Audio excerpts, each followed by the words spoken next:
Sur ce sujet de ne pas aimer porter ses cheveux, on est nombreuses dans ce cas. Enfin, pas moi évidemment, mais beaucoup de femmes noires, je veux dire. Quand je dis «on», je veux dire femmes noires, sont dans ce cas et je pense qu'il y a beaucoup de choses à prendre en compte là-dedans. Je pense qu'il faut être patiente avec soi-même parce que l'esthétique, cheveux crépus beaux, donc porter ses cheveux crépus, c'est tellement récent qu'on le fait, qu'on le fasse en tant que société, je veux dire, qu'on n'a pas encore beaucoup de modèles de ce qui est beau. On en a même pas tant que ça, hein, c'est ça donne l'impression quand on est sur internet que les cheveux naturels, c'est partout et tout le monde les porte, mais c'est pas si vrai. Je crois qu'à ce stade, les statistiques sont, 54 des femmes noires sont naturelles. Il y a encore tout un pan de femmes noires qui sont pas naturelles et sur les 54 qui sont naturelles, je déplore que dans des sondages, ils ne fassent pas la recherche. Je pense que je vais le faire moi. Je vais lancer un grand sondage.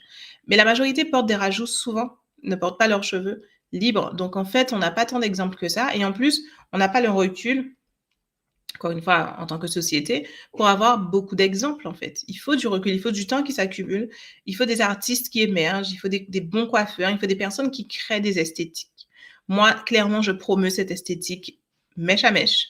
C'est mon truc et je mets ça en avant drastiquement, voilà. Mais d'autres personnes promettent d'autres esthétiques et plus le temps passera, plus on aura des personnes différentes qui vont promouvoir des esthétiques différentes et qui vont permettre qu'on choisisse, tu vois? Peut-être que pour toi, Francile, mon esthétique, c'est pas celle qui te met en valeur ou c'est pas celle que tu aimes. Au-delà du fait que ça te mette en valeur ou pas, peut-être que tu aimes pas. Voilà. Et et dans 10 ans, le problème ne se poserait pas parce que tu aurais plein d'autres options. Aujourd'hui, heu, voilà, il y a un manque de représentation qui est indéniable et qui nous bloque. Au-delà du manque de représentation, il faut pas non plus négliger le poids d'une société où c'est le lisse qui est beau, enfin, soyons tout à fait honnêtes, hein, les stars, enfin, majoritairement, quand quelqu'un est connu, que ce soit une star de télé-réalité, une star des réseaux sociaux ou une star tout court, dans le monde, en tout cas dans notre monde occidental, les stars ont des cheveux lisses et même les stars aux cheveux lisses n'ont pas leurs propres cheveux lisses, ont des extensions, des perruques de cheveux lisses hyper longs jusqu'aux fesses. C'est ça l'esthétique du moment. En plus, on est femme noire, on redécouvre nos cheveux crépus naturels, on les appréhende et cetera, mais on n'a pas l'habitude de s'occuper de nos propres cheveux, on n'a pas l'habitude d'aimer nos cheveux, de trouver beaux nos cheveux.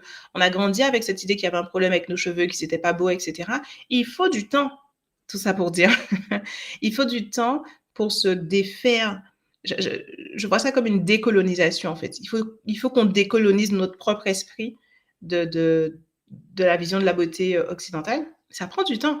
Moi, j'ai eu besoin typiquement, par exemple, j'avais besoin avant de me lisser les cheveux. Genre, j'avais besoin de voir mes cheveux lisses pour me faire une idée de où ils en étaient. Parce que mon référentiel, c'était le lisse. Donc, pas souvent, mais une fois par an, je me lissais les cheveux. J'allais volontairement chez le coiffeur en sachant qu'ils allaient me lisser les cheveux, parce que c'était ma référence, à quoi ils ressemblent lisses. Maintenant, ça me semble fou. La dernière fois que mes cheveux ont été lissés, c'était en 2014 et ils le seront probablement plus jamais.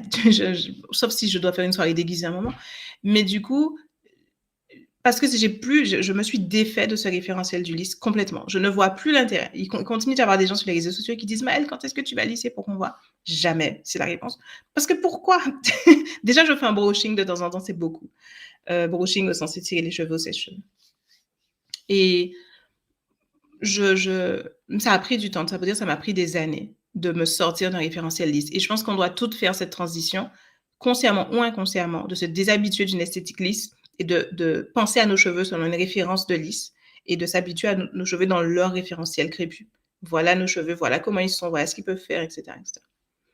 Long discours, mais c'est ce que m'a inspiré ta phrase Je n'aime pas me voir avec mes cheveux.